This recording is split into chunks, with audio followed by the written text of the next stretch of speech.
Imagine this. There's a guy who spends his days practicing the violin in a crowded subway station. At first, people walk by without giving him a second glance. He's okay, nothing special. But over time, he doesn't just get better, he becomes exceptional. Years later, that same guy is performing on the world's biggest stages, leaving audiences in awe.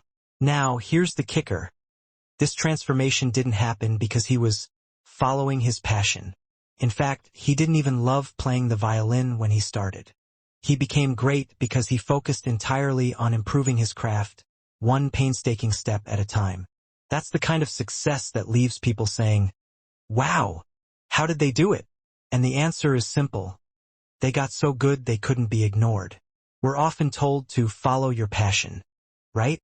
It sounds inspiring, romantic even, but here's the uncomfortable truth.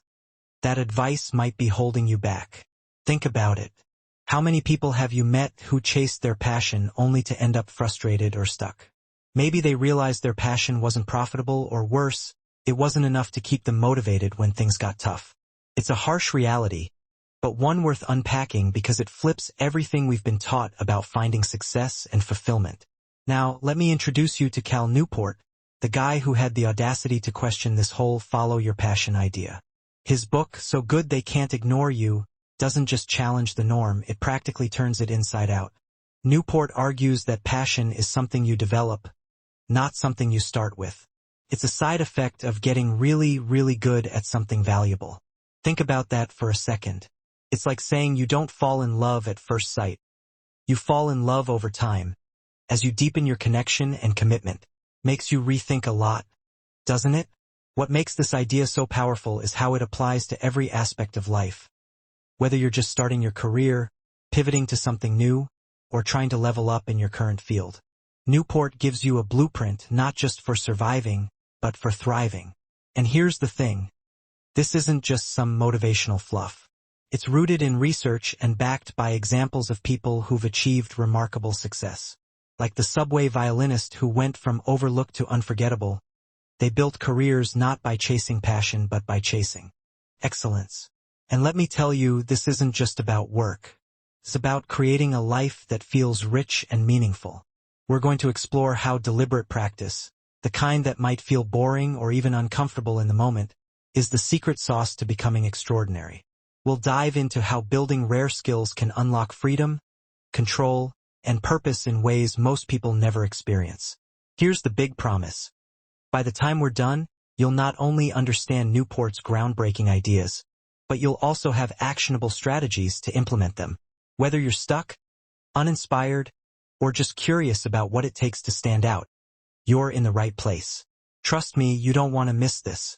So, are you ready to trade in the fleeting idea of passion for something far more powerful? Let's get started because this journey is about to change the way you think about success forever. Chapter 1. The Passion Problem. Let's talk about the passion hypothesis. The idea that success and fulfillment come naturally when you discover and follow your true passion. It sounds perfect, doesn't it? Almost like a life hack. Find what you love, do it, and everything else falls into place. But let's pause for a moment.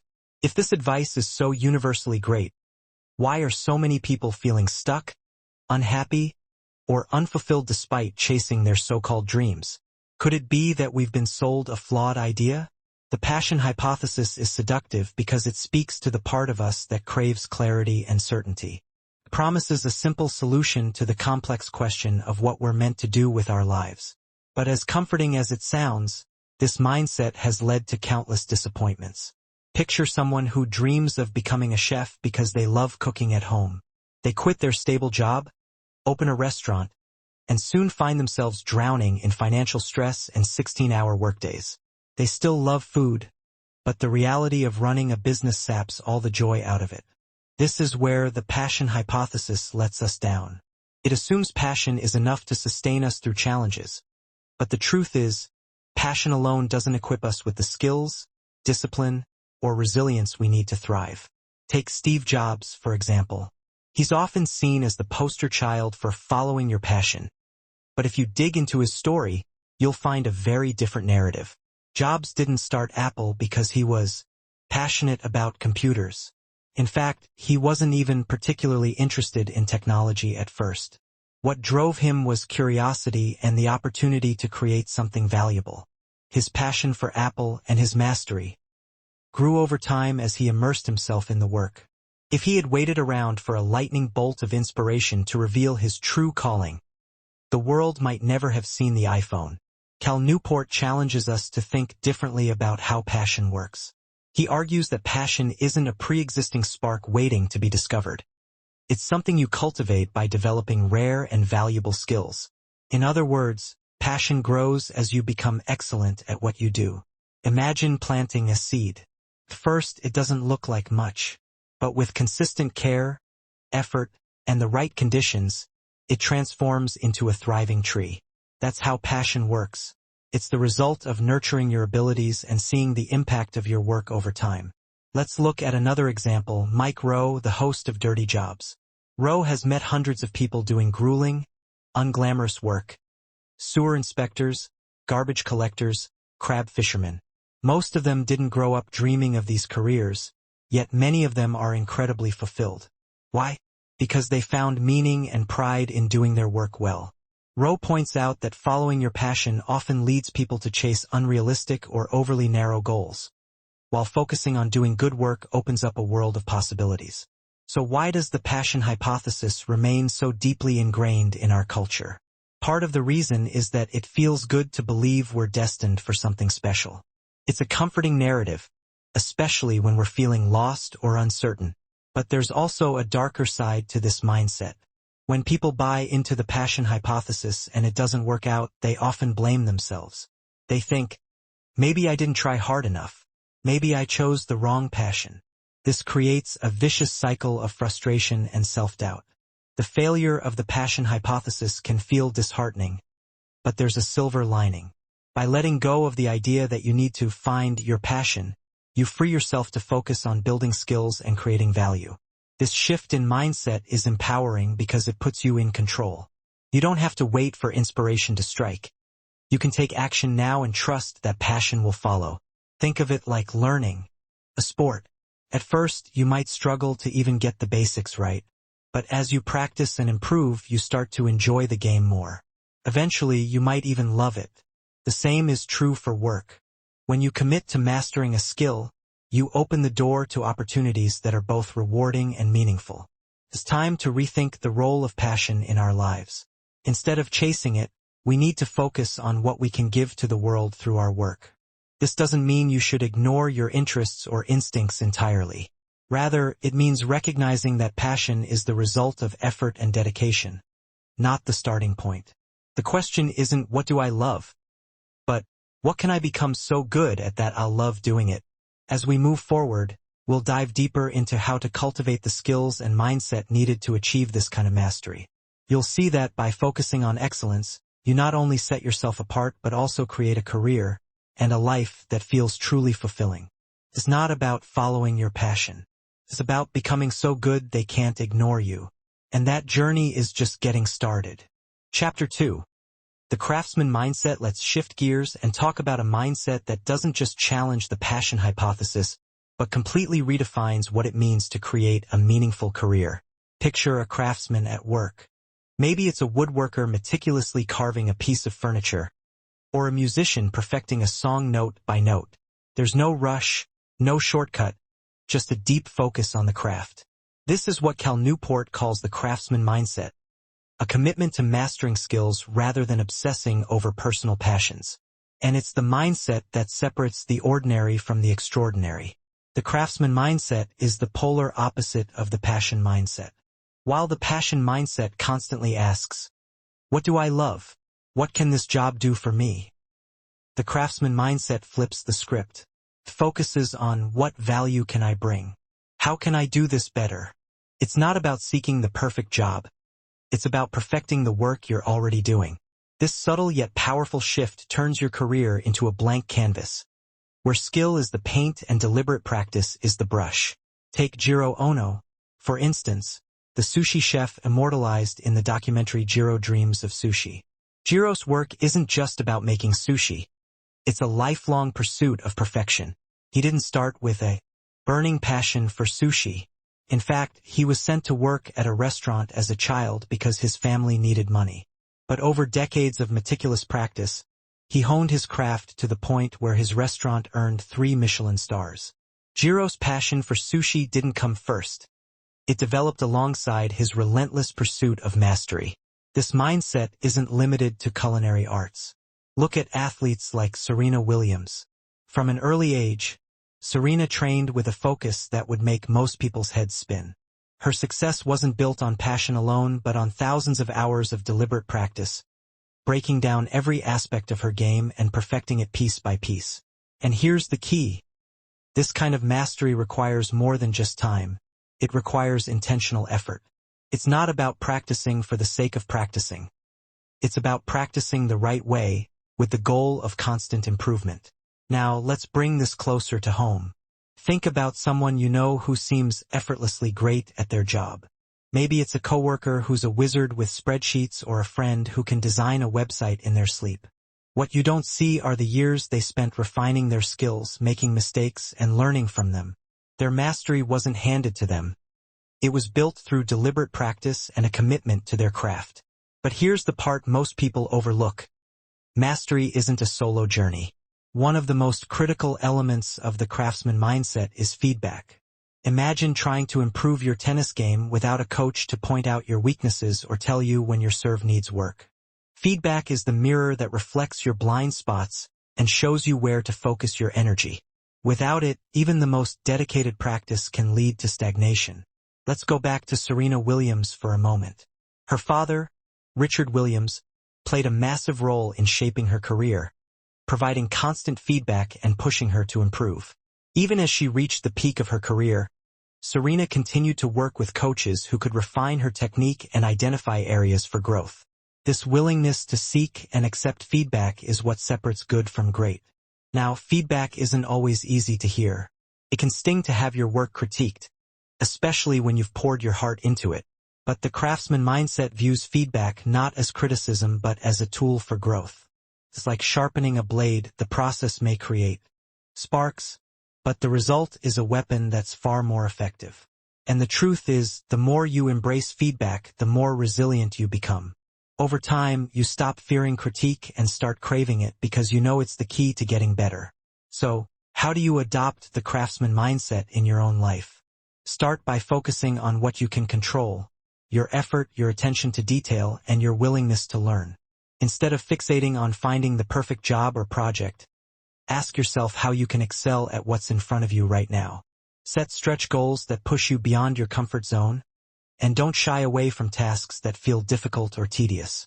These are the moments where growth happens. And remember, mastery takes time. It's easy to look at someone like Jiro Ono or Serena Williams and think, I could never do that. But the truth is, their success didn't happen overnight. It was the result of years, sometimes decades, of hard work and deliberate practice. The good news is that the same principles apply no matter where you are in your journey. Whether you're a beginner or a seasoned professional, the craftsman mindset can help you take your skills to the next level. The beauty of this approach is that it doesn't just make you better at what you do. It changes the way you see your work. When you commit to mastery, every challenge becomes an opportunity to improve, and every success is a step closer to excellence. Over time, this focus on craft leads to something even more powerful: passion. As you see the impact of your work and the value you bring to the table, you'll find yourself falling in love with what you do. By embracing the craftsman mindset, you're not just building a career, you're building a legacy. It's not about chasing the next big thing or finding the perfect job. It's about showing up every day, putting in the work, and becoming so good they can't ignore you. And when you do that, passion isn't something you have to search for. It's something that finds you. Chapter 3. The Power of Career Capital. Imagine walking into a negotiation knowing you hold all the cards. You have something rare, something valuable, something others can't easily replicate. That's career capital, your ticket to creating a career and life on your terms. It's the kind of leverage that opens doors, earns respect, and gives you control over how you spend your time. But here's the thing: career capital isn't handed out like participation trophies. You have to earn it. And once you do, it changes everything. So what exactly is career capital? Think of it as a currency made up of your rare and valuable skills. These skills are what make you indispensable in your field, the reason why opportunities seem to find you instead of the other way around. It's like being the only person in the room who knows how to fix the air conditioner during a heat wave. Everyone wants what you have because it solves a problem they can't fix on their own. But unlike financial capital, career capital isn't something you can save in a bank account. It's built through deliberate effort and a willingness to push beyond your comfort zone. And just like financial investments, the earlier you start accumulating career capital, the greater the returns. Think about someone like LeBron James. His career capital isn't just his ability to dominate on the basketball court. It's his relentless commitment to refining every aspect of his game. Off the court, he's leveraged that capital to build a media empire, launch philanthropic initiatives, and create a legacy that goes far beyond sports. LeBron didn't wake up one day with this level of influence. He earned it by becoming one of the best in the world at what he does. So how do you start building your own career capital? First, you need to identify which skills are rare and valuable in your field. This isn't always obvious, so it helps to look at the people you admire. What sets them apart? What do they do better than anyone else? These are the clues that point to where your focus should be. Once you've identified the skills you want to develop, the next step is deliberate practice. This means going beyond simply putting in the hours and instead working with purpose and intensity. Deliberate practice is uncomfortable by design. It forces you to confront your weaknesses and stretch your abilities. But this discomfort is exactly what leads to growth. It's like strength training. The more resistance you face, the stronger you become. Let's look at an example. Angela Duckworth, author of Grit, tells the story of a young musician who wanted to master a difficult piece of classical music. Instead of playing the entire piece over and over, she focused on the hardest section, practicing it slowly and deliberately until she got it right.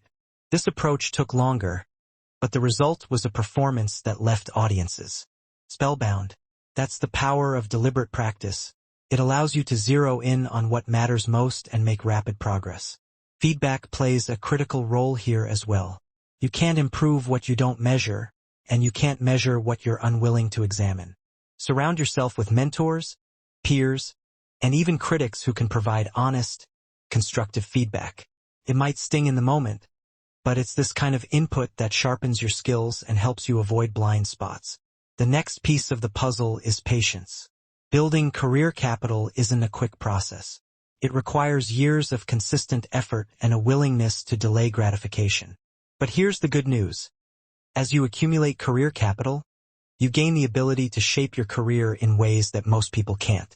Consider someone like Tim Ferriss, the author of The 4-Hour Workweek. Before he became a best-selling author and podcaster, Ferriss spent years honing his skills in entrepreneurship and marketing. His success wasn't an accident. It was the result of strategically building career capital that allowed him to create a lifestyle centered around freedom and flexibility. The more career capital you have, the more leverage you gain. This leverage allows you to negotiate better pay, work on projects that excite you, and even say no to opportunities that don't align with your goals. It's like climbing a ladder. Each rung represents a new skill or accomplishment that brings you closer to the top. But career capital isn't just about personal gain. It also positions you to make a meaningful impact on the world. Think about someone like Malala Yousafzai. Her courage and advocacy for girls' education have made her a global icon. But behind that influence is a foundation of skills and experiences that amplify her voice. Her story is a reminder that career capital isn't just about climbing the corporate ladder. It's about creating a legacy that resonates far beyond your own life. The beauty of career capital is that it compounds over time. Each skill you develop builds on the last, creating a snowball effect that accelerates your growth. And the best part? There's no ceiling to what you can achieve. As long as you're willing to put in the work, you'll continue to unlock new opportunities and possibilities. So where do you start? Begin by asking yourself 2 questions. What skills are most valuable in my field? And what am I willing to do to master them? The answers will guide you toward the areas where you should invest your time and energy. From there, it's about showing up every day, putting in the effort, and embracing the process. Career capital isn't just a strategy, it's a mindset. It's about seeing every challenge as an opportunity to grow, every failure as a stepping stone to success, and every success as a foundation for something even greater. When you commit to building career capital, you're not just creating a career, you're creating a life that's rich in purpose, fulfillment, and impact. And here's the best part. The journey doesn't end here. With every skill you master, every challenge you overcome, and every milestone you reach, you're becoming so good they can't ignore you. And that's a legacy worth building. Chapter 4. Navigating the control trap. There's a certain allure to the idea of control. Being able to call the shots, work when and where you want, and carve your own path. It's the ultimate goal for many people. Autonomy. But Cal Newport warns of a hidden danger in this pursuit. Something he calls the control trap. It's a concept that forces us to rethink how and when we should strive for autonomy, reminding us that gaining too much control too soon can be more of a curse than a blessing. The control trap is the paradox that while autonomy is one of the most rewarding aspects of a career, it's also something that can backfire if you don't earn it first. Imagine someone fresh out of college deciding to become a freelancer without the skills or experience to stand out in a competitive market. The dream of being their own boss quickly turns into a nightmare of unpaid bills, unstable work, and mounting frustration. Why? Because they jumped into autonomy without the career capital to back it up. Career capital, as we've discussed, is the foundation that supports autonomy. Without it, the control you gain is shaky at best. It's like trying to balance on a tightrope without a safety net. Newport's argument is clear. Autonomy is a privilege that must be earned, not an entitlement handed out at the start of your career. Take the story of Sarah, a graphic designer who left her corporate job to start her own design agency. She'd always dreamed of working for herself, but in the beginning, she struggled to find clients. It wasn't until she invested in developing her skills, taking advanced courses, networking with industry leaders, and building a standout portfolio that her business started to thrive. Sarah's success wasn't about jumping straight into autonomy. It was about building the capital that made her autonomy sustainable. Contrast Sarah's story with Mark, a software developer who decided to go freelance before he was ready. Lacking a strong reputation and the skills to set himself apart, he spent months chasing low-paying gigs and burning through his savings. What Mark experienced was the harsh reality of the control trap. Without the career capital to command respect and demand fair pay, his dream of autonomy quickly turned into a struggle for survival. The lesson here is that control, while enticing, isn't something you can force. It's something you earn by proving your value. The more career capital you accumulate, the more leverage you have to negotiate for autonomy on your terms. This principle applies across all industries, from entrepreneurs to creatives to corporate professionals. Now, let's talk about how to strike the right balance between control and capital. The key is to view autonomy not as a destination but as a gradual progression. Instead of making a dramatic leap, start by looking for small ways to increase control over your work.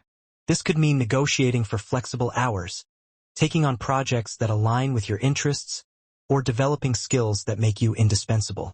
For example, consider Julia, a marketing manager who wanted more freedom in her role.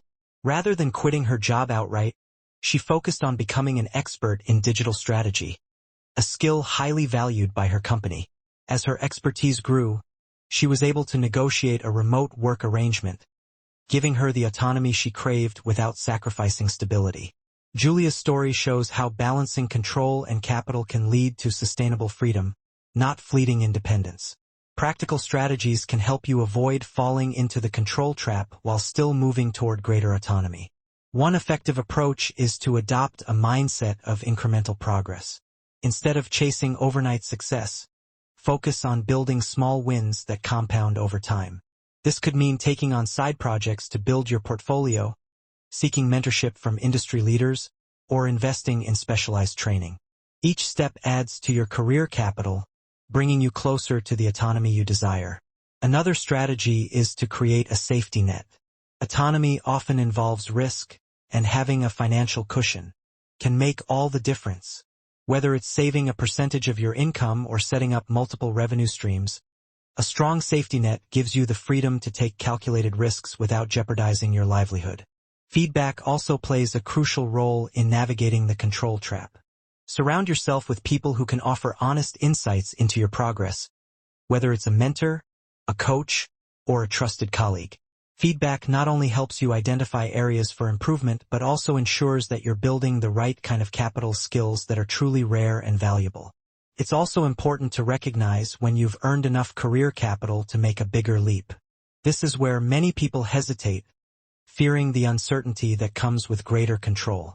But as Newport points out, autonomy is one of the most fulfilling aspects of a career, and once you've built the foundation, it's worth taking the step. Take the story of James Clear, the best-selling author of Atomic Habits. Before he became a full-time writer, James spent years honing his craft and building an audience through consistent blogging. He didn't leave his previous career on a whim. He waited until he had the skills, reputation, and financial stability to support his transition.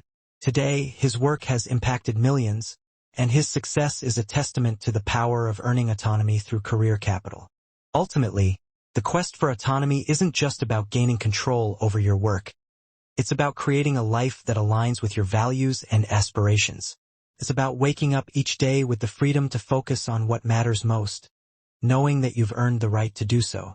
The control trap serves as a reminder that while autonomy is a worthwhile goal, it's not something to rush into.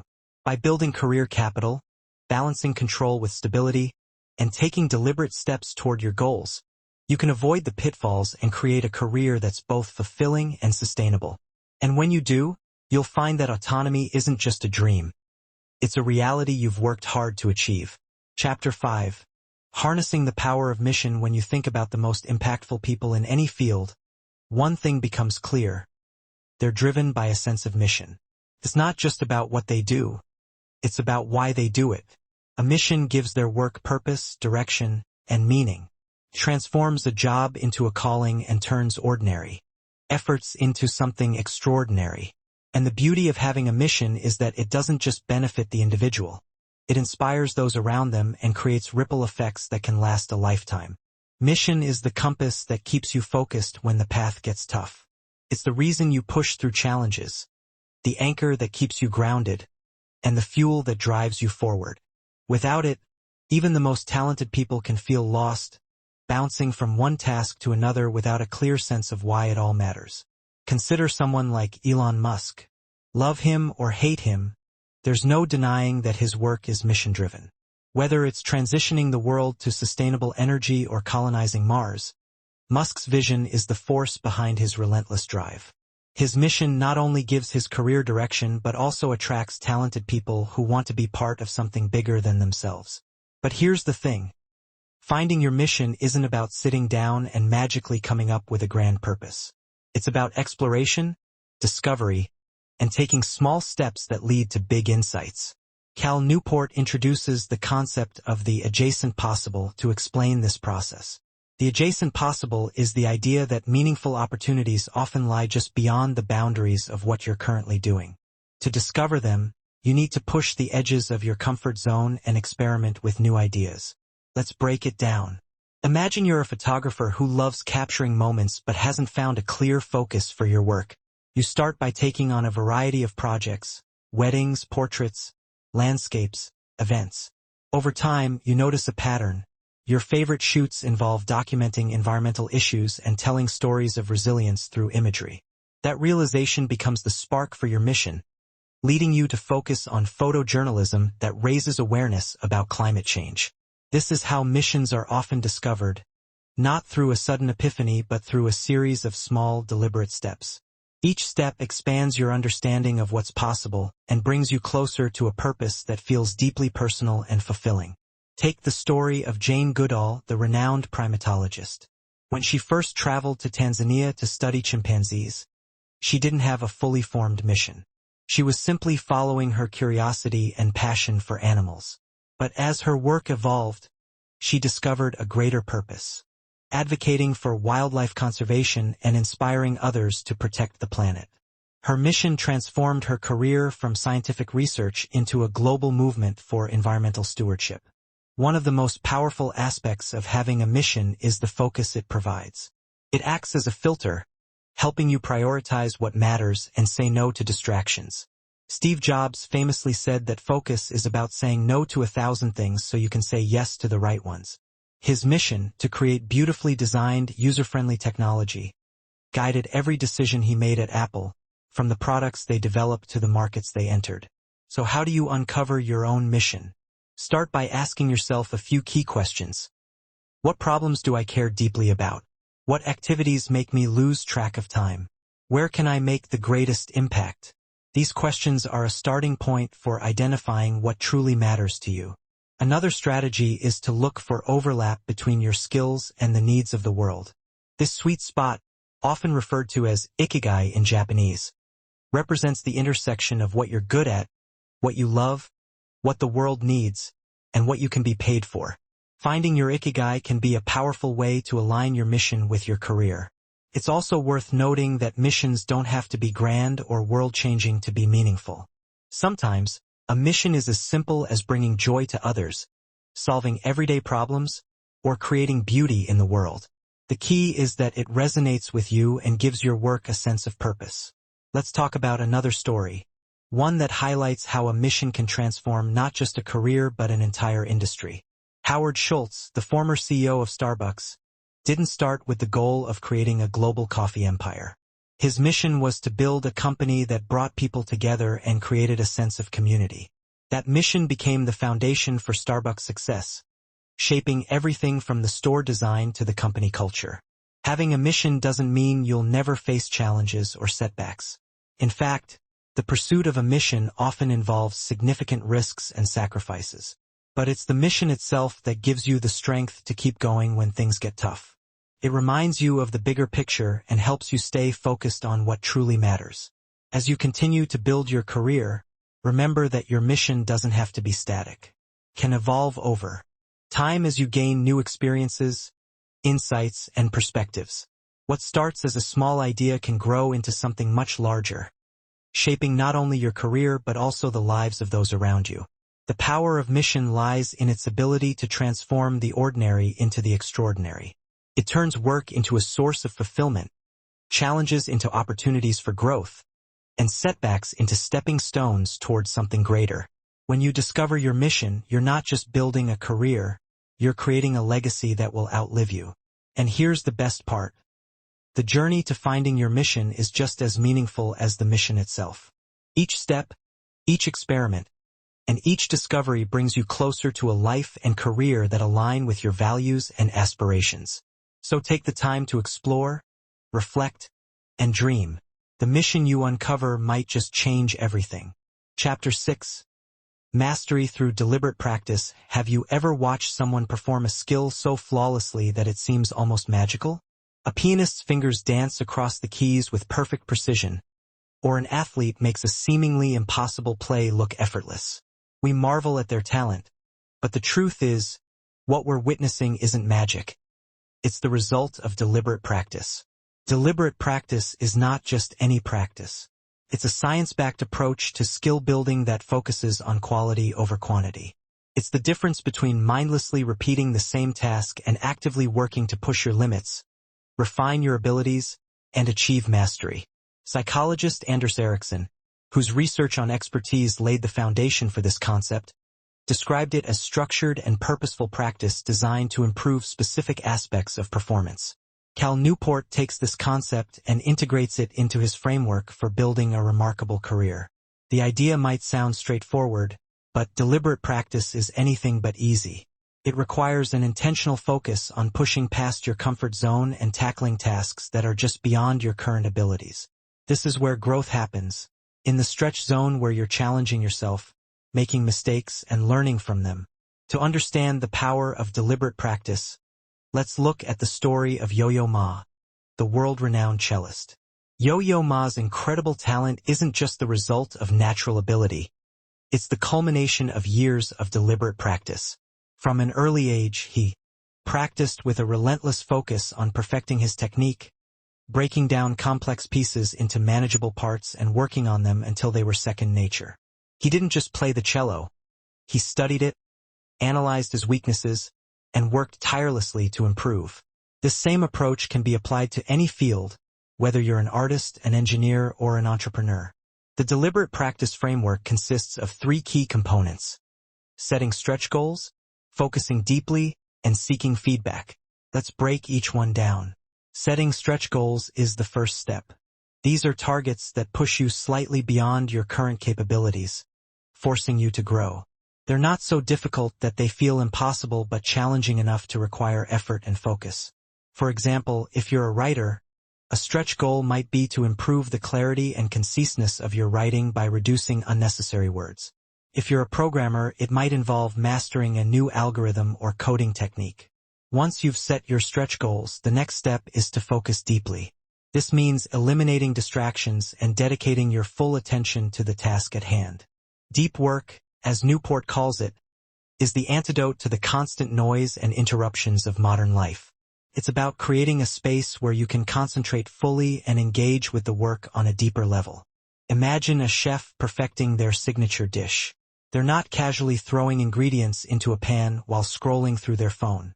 They're fully present, tasting, adjusting, and experimenting until the flavors are perfectly balanced. That level of focus is what deliberate practice demands. But deliberate practice doesn't stop there. Feedback is the critical third component. To improve, you need to know what's working and what isn't. This means seeking input from mentors, coaches, or peers who can offer constructive criticism. Feedback helps you identify blind spots and refine your approach, making your practice more effective. Consider Serena Williams, one of the greatest tennis players of all time. Her success isn't just a result of hitting thousands of balls every day. It's about how she practices. With her coach, she reviews every match, analyzes her performance, and identifies areas for improvement. That feedback loop is a cornerstone of her training and a key reason for her extraordinary success. The beauty of deliberate practice is that it's accessible to anyone, willing to put in the effort. You don't need to be a genius or have innate talent to benefit from this framework. What you do need is persistence, discipline, and a willingness to embrace discomfort. Growth is rarely easy, but it's always worth it. One of the most inspiring examples of deliberate practice comes from the story of Benjamin Franklin. Long before he became one of the founding fathers of the United States, Franklin was a young man with a passion for writing. Determined to improve, he studied the works of great writers and practiced imitating their style.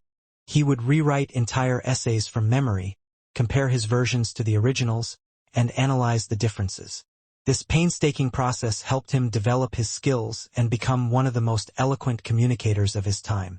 Deliberate practice also requires patience. Progress isn't always linear, and setbacks are inevitable. But each failure is an opportunity to learn and improve. It's like climbing a mountain. Every step might feel small, but each one brings you closer to the summit.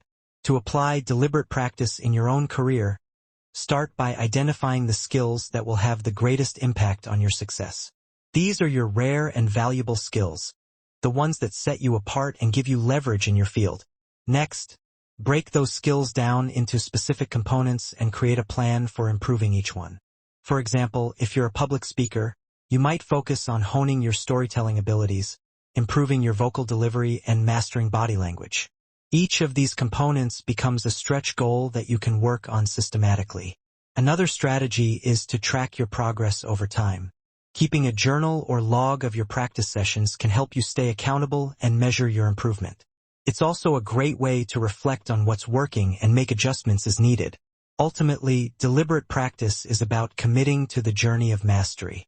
It's about showing up every day with a willingness to push yourself, make mistakes, and keep going. And while the process may be challenging, the rewards are immeasurable. Mastery not only sets you apart in your career, but also brings a deep sense of satisfaction and fulfillment. When you embrace deliberate practice, you're not just working to achieve a goal, you're transforming yourself in the process. You're building the skills, habits, and mindset that will serve you for a lifetime. And as you look back on your journey, you'll realize that the effort was worth it. Because mastery, as hard-earned as it may be, is one of the most rewarding achievements you can experience. Chapter 7. Becoming so good they can't ignore you. Imagine standing at the intersection of talent, skill, and opportunity, where your work isn't just good, it's extraordinary. This is the place where careers are transformed, where people stop and take notice, and where you become indispensable. That's the essence of being so good they can't ignore you, and it's the central promise of everything we've explored so far. Looking back, the journey may feel monumental. We started by debunking the passion hypothesis, challenging the widely accepted belief that chasing what you love is the key to success. Instead, we uncovered a deeper truth. Meaningful work emerges not from passion but from the mastery and value you create. This shift from self-centered questions to outward-focused contributions is the foundation of the craftsman mindset. From there, we explored the critical role of career capital, those rare and valuable skills that grant you leverage in your field. It became clear that amassing this capital isn't a quick or easy process. It requires intention, persistence, and, most importantly, deliberate practice. But career capital alone isn't enough. It must be leveraged thoughtfully, avoiding the control trap and balancing autonomy with responsibility. And at the heart of it all lies a compelling mission, a guiding star that infuses your work with purpose and direction. What ties all these elements together is action, consistent, deliberate, and focused action. This isn't a theoretical concept to ponder and set aside. It's a practical roadmap designed to be lived. Take the story of James Dyson. Before his name became synonymous with cutting-edge vacuum technology, Dyson was an engineer with a problem to solve. He spent 5 years building over 5,000 prototypes of his revolutionary vacuum cleaner, enduring failures, setbacks, and financial strain. But Dyson didn't give up. His commitment to mastery and relentless pursuit of innovation ultimately transformed not just his career but an entire industry. Today, his story is a testament to the power of deliberate practice, career capital, and a clear mission. If there's one thing to take away from this journey, it's that mastery is a process, not a destination. It's about showing up every day and doing the work even when it's hard, even when the progress feels slow. Mastery doesn't happen overnight, but it's within reach for anyone willing to put in the effort. So how do you begin? Start small. Identify a skill in your current role that's both valuable and underdeveloped. Set a stretch goal to improve it, and commit to focused, deliberate practice. Track your progress, seek feedback, and adjust as needed. Over time, these small, consistent steps will accumulate into something extraordinary. Reflect on your career capital. What skills do you already possess that set you apart? How can you build on them to create even more value? And as you consider your next steps, think about the mission that inspires you. What problem do you want to solve? What impact do you want to have? Throughout this process, remember that failure is not the opposite of success. It's a critical part of the journey. Every misstep is an opportunity to learn, to refine your approach, and to grow stronger. Embrace the discomfort of stretching beyond your limits, because that's where the magic happens. Let's end with a powerful thought from Steve Martin, whose advice inspired the title of Newport's book, Be So Good, They Can't Ignore You. It's simple yet profound, a reminder that excellence is the ultimate differentiator. When you dedicate yourself to becoming the best at what you do, opportunities naturally follow. So what's stopping you? The time to start is now, not tomorrow, not next week, but today. Take that first step, no matter how small, toward building the career and life you've always imagined. Because the truth is, the world is waiting for what only you can offer. The question is, are you ready to give it?